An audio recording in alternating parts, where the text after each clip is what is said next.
বিসমিল্লাহির রহমানির রহিম। আসসালামু আলাইকুম ওয়া রাহমাতুল্লাহ। প্রিয় শিক্ষার্থীরা, আজকে আমি তোমাদের সঙ্গে যে বিষয়ে কথা বলতে যাচ্ছি তা পঞ্চম শ্রেণীর ১৪৮ এবং ১৪৯ পৃষ্ঠাটা নিয়ে। হ্যাঁ, আচ্ছা দেখেন, আমি যেটা বলতে চাচ্ছি কি, এখানে খুব ভালো করে দেখতে হবে এবং বোঝার চেষ্টা করতে হবে। তার আগে আমাদের কিছু কথা আছে, সেই কথাগুলো একটা বিন্যস্ত করতে হবে আগে। হ্যাঁ, কোনো জনসংখ্যার ঘনত্বটা বলছে যে, আমরা যদি বলি জনসংখ্যার ঘনত্ব, জনসংখ্যার কি ঘনত্ব, তো এইটার একটা সূত্র আছে। আমরা কি কোনো এলাকার আয়তন অনুযায়ী জনসংখ্যার তুলনাকে গণসংখ্যার ঘনত্ব বলে।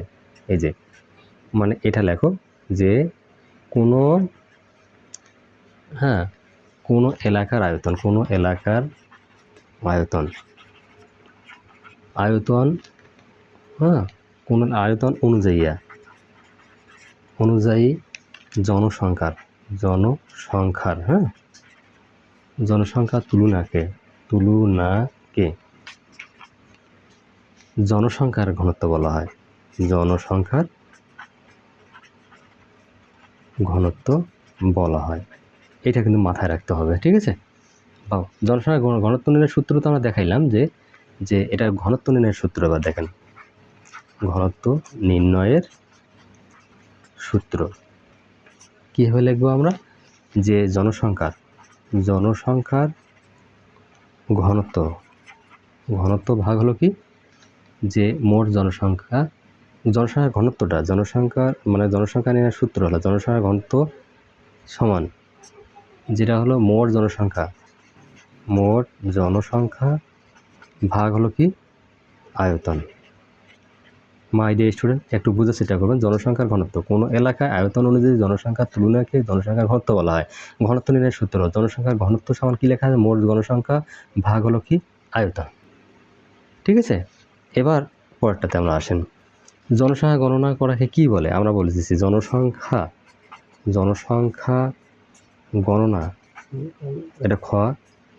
জনসংখ্যা গণনা করাকে কি বলে?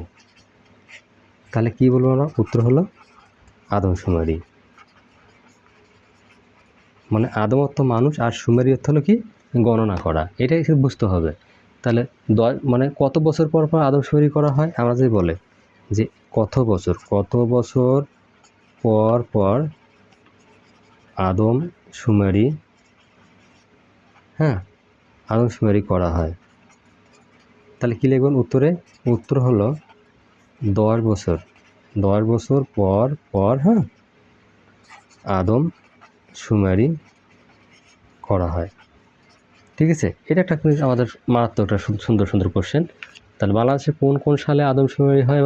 যদি লেখে বাংলাদেশের কোন সালে আদমশুমারি হয়, তাহলে লেখো কত সালে হয় সেটা লেখো। 1971, ঠিক আছে। 1981, তারপর 1900 হলো কত? 91, তাহলে 2000 হলো 1, তারপর 2011, আর 2021 সালে হওয়ার কথা ছিল,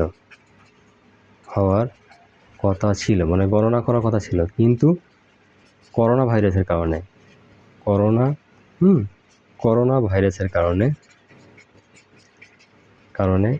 গণনা হয়নি। কি সুন্দর কথা না?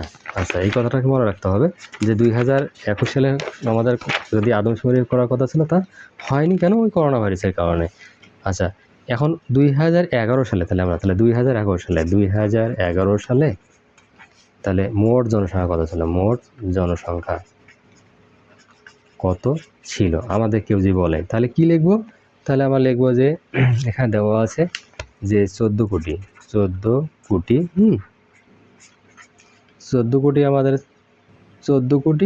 23 লক্ষ ছিল। 23 লক্ষ ছিল। এটা ছিল আমাদের এই সময়কার জনসংখ্যা। ঠিক আছে, আচ্ছা পরেরটাতে আমরা আসি। কি বলছে এখানে আমরা দেখলে বুঝবো। এখন এই যে সারণী থেকে পাইলাম লিঙ্গ বিভাগ ভেদে জনসংখ্যা হাজারে। বরিশাল এত, আর নারী সংখ্যা ছিল আমার 4140 জন, এটা ছিল। তারপর চট্টগ্রাম হলো আমাদের একক শতক 13,763, আর নারী সংখ্যা হলো এটা। তো এইভাবে আমাদের ছকগুলো আমরা ক আর ক্ষয়ে দেখানো হয়েছে। হ্যাঁ, ঠিক আছে। আমরা ছকগুলো যে একবার দেখি, যে থাইল্যান্ডে হলো 6,18,00,000, মায়ানমার হলো 5,05,00,000, শ্রীলঙ্কা হলো 2,04,00,000, বাংলাদেশ হলো 14,23,00,000। আমাদের কী চেয়েছে সেটা 2011 সালে কিন্তু হিসাবটি এখানে মাথায় রাখতে হবে। আমি এই জন্য তোমাদের একটু বুঝিয়ে দিচ্ছি। আচ্ছা, ভারতে ছিল সর্বোচ্চ সংখ্যক লোকজন, তাহলে 121,45,00,000। মালয়েশিয়া হলো 2,79,80,00,000, নেপাল হলো 2,99,00,000, পাকিস্তান হলো 18,48,00,000, তারপর সিঙ্গাপুর হলো 48,00,000। এইগুলো আমাদের কী হলো জনসংখ্যা এবং দেশ হিসেবটা। আর আমি তার আগে যেটা দেখালাম বিভাগ পুরুষে নারীর সংখ্যাগুলো যেটা ছিল, তাহলে বাংলাদেশে পুরুষের সংখ্যা ছিল আমাদের হলো কি 71,000, একক দশক 71,000, একক দশক শতক 71,000, হ্যাঁ, 254 জন এই ইয়াতে ছিল, আমাদের বিভাগগুলোর মধ্যে ছিল। আর নারীর সংখ্যা ছিল একক দশক শতক হাজার, তাহলে কত ছিল 71,000, হ্যাঁ, তাহলে 63 জন। এইটা ছিল আদমশুমারি হিসেবে একটা আমাদের হিসাব। আর এইটাকে যখন আমরা দেশওয়ারি আমরা যখন গিয়েছি তখন দেখা গেল আমাদের এই হিসাবটা এখানে আছে, ঠিক আছে। আচ্ছা, এবার আসেন তাহলে পরের যে সারণীটা আমরা আসি, যে খ সারণীতে উল্লেখিত বিভিন্ন দেশের ভূতসমূহ তুলনা করি এবং ফলাফল নিয়ে চিন্তা আলোচনা করি। তোমরা এই ব্যাপারগুলো নিয়ে আলোচনা করবেন, আলোচনা করলে এর ফলাফলটা তোমরা নিজেরাই বলতে পারবেন। পরের জায়গায় আমরা যেগুলো আছি পরের পৃষ্ঠাটাতে আসি, এখন দেখি কী বলছে।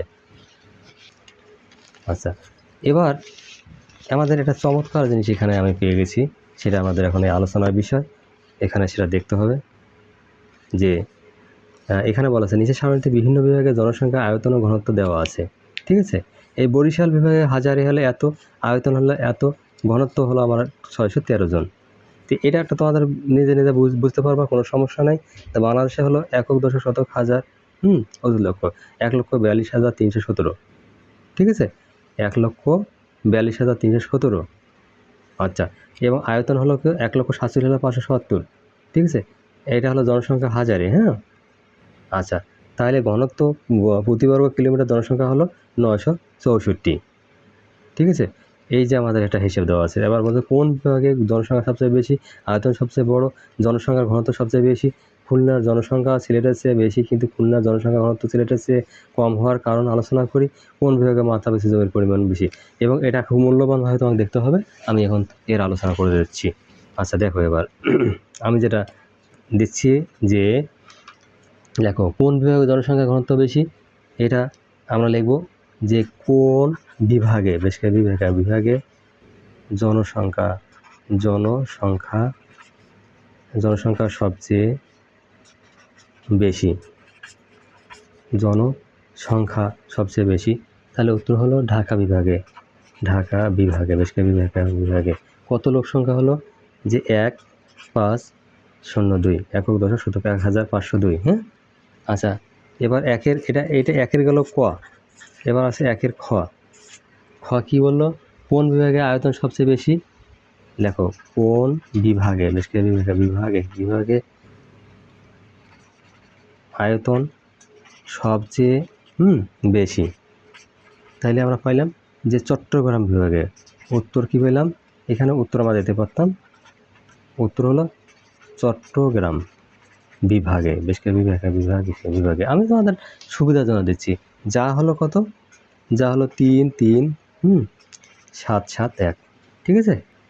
আচ্ছা, এটা তাহলে এবার লেখেন একের গ হচ্ছে কি কোন বিভাগে জনসংখ্যার ঘনত্ব বেশি, কোন বিভাগে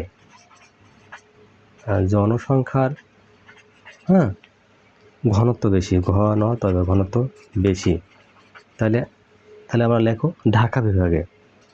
উত্তর হলো ঢাকা বিভাগে, বেশ করে বিভাগে, হ্যাঁ, ঢাকা বিভাগে। আচ্ছা, যা হলো 1,502, হ্যাঁ। আচ্ছা, তারপর আমরা আসি পরেরটাতে। আচ্ছা, খুলনা জনসংখ্যা সিলেটের চেয়ে বেশি, কিন্তু খুলনা জনসংখ্যার ঘনত্ব সিলেটের চেয়ে কম হওয়ার কারণ আলোচনা করি। আচ্ছা, তাহলে আমরা সুন্দরভাবে লিখি খুলনা জনসংখ্যা সিলেটের চেয়ে বেশি, কিন্তু খুলনার ঘনত্ব সিলেটের চেয়ে কম, কারণ কি। তাহলে খুলনা বিভাগের যে আয়তন বেশি, হ্যাঁ, খুলনা বিভাগের খুলনা বিভাগের, বেশ করে বিভাগের আমি কোশ্চেনটা তুললাম না, শুধু উত্তরটাই তুলে দিলাম, হ্যাঁ। আচ্ছা, খুলনা বিভাগের আয়তন বেশি, আয়তন বেশি, ভালো কথা। আচ্ছা, সিলেট বিভাগের বিভাগের আয়তন কম, কম, হ্যাঁ। এই কারণে খুলনা জেলার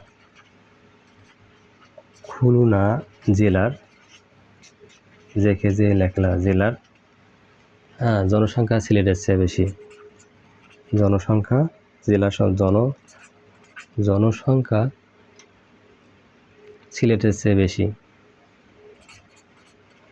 সিলেটের চেয়ে বেশি, হ্যাঁ। আচ্ছা, খুলনার ঘনত্ব সিলেটের চেয়ে কম, আর খুলনার ঘনত্ব সিলেটের চেয়ে কম, ঠিক আছে। আচ্ছা, 3 নম্বর বলছে কি, কোন বিভাগে মাথাপিছু জমির পরিমাণ বেশি? তাহলে কোন বিভাগে মাথাপিছু জমির পরিমাণ বেশি, এটা তোমরা উত্তরটাকে এইভাবে লেখো। আমি কিন্তু উত্তরটা সহ লিখে দিলাম 2 এর উত্তর বরিশাল বিভাগে, হ্যাঁ। মানে ধান চালে খাল তিনই মিলে হলো বরিশাল। এই জন্য বরিশাল বিভাগকে আমরা এখানে কোন বিভাগে মাথাপিছু জমির পরিমাণ বেশি, সেটা হলো বরিশাল বিভাগে। ধান চালে খাল তিনই মিলে হলো বরিশাল। মাথাটা রাখবেন তোমরা, একবারে সুন্দর কথাটাকে সেট আপ করিয়ে। মাই ডিয়ার স্টুডেন্ট, আমার ভিডিওটা যদি সামান্যতম ভালো লেগে থাকে তাহলে লাইক এবং সাবস্ক্রাইব করে পাশে থাকো নেক্সট ভিডিওর জন্য। আল্লাহ হাফেজ।